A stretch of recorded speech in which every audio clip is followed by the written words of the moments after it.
Dororo and Hikamaru stop by the river, and they sleep on opposite sides of the river. They do this cute thing where they check up on each other while sleeping, but then Dororo hears a ringing, and then he sees a monster. The monster rings the bell right at sleeping Hikamaru. In the morning, they go to a village, and Dororo tells them about the monster he saw, and they attack them and take him to this person named Bandai's mansion.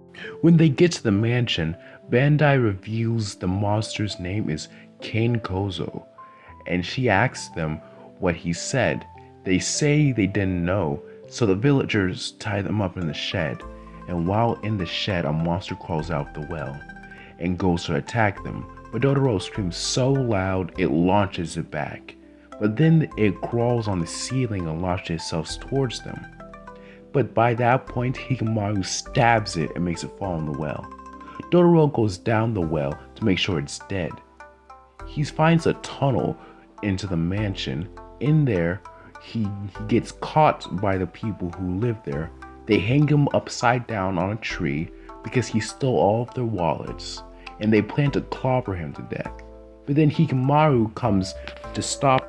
He then forces the old man to tell him about Bandai.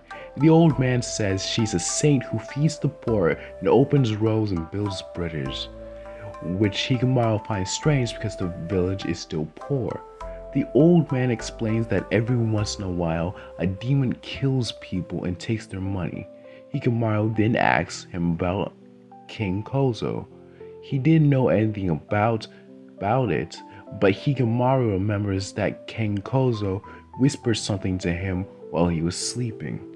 You want? And Hikamaru said, if you're giving out, I'll take it. And King Kozo gave him a location.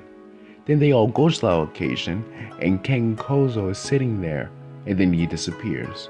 Hikamaru sensed there's money buried under where he disappeared at. And there was. Then Dororo asks Hikamaru who would hide the money there, and Hikamaru says he has a clue. That's all the chapter, and I think the person who hid it was Bandai. But I enjoyed this chapter. And when is Hikamaru gonna meet his father? Probably the last chapter, right? Right?